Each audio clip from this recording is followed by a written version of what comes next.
Octopus বোতলের ভিতর থেকে কিভাবে বের হয়? অক্টোপাস সম্পর্কে অদৃশ্য জানার জন্য আমাদের সাথেই থাকুন। আপনি যদি একটি অক্টোপাসকে বোতলের ভিতরে রেখে ঢাকনা বন্ধ করে দেন, তাহলে কি সে বের হতে পারবে? বন্ধুরা, এমন অদৃশ্য ভিডিও দেখার জন্য আমাদের সাথেই থাকুন। আমাদের পেজটি ফলো করুন, আমাদের চ্যানেলটি সাবস্ক্রাইব করুন।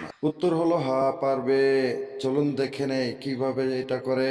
অক্টোপাসের শরীরে কোনো হাড় নেই, তাই সে খুব সহজে ছোট মুখওয়ালা বোতলের ভিতর থেকে ঢুকে যেতে পারে। কিন্তু সমস্যা তখনই হয় যখন সে বুঝতে পারে সে আটকা পড়ে গেছে। কিন্তু অক্টোপাস একটি বুদ্ধিমান প্রাণী। অক্টোপাস প্রথমে বোতলের মুখ চিনতে চেষ্টা করে। সে তার বাহু ব্যবহার করে মুখের দিকে টান দেয়। সে তার মাথা একদম সংকুচিত করে ছোট ছিদ্র দিয়ে বের করার চেষ্টা করে। অবশেষে পুরো শরীর একেবারে তরলের মতো প্রবাহিত হয়ে বাইরে বেরিয়ে আসে। এটি এমনই এক বিস্ময়কর কৌশল যা একমাত্র অক্টোপাসে করতে পারে। আপনাকে ভিডিওটি দেখার জন্য অসংখ্য ধন্যবাদ।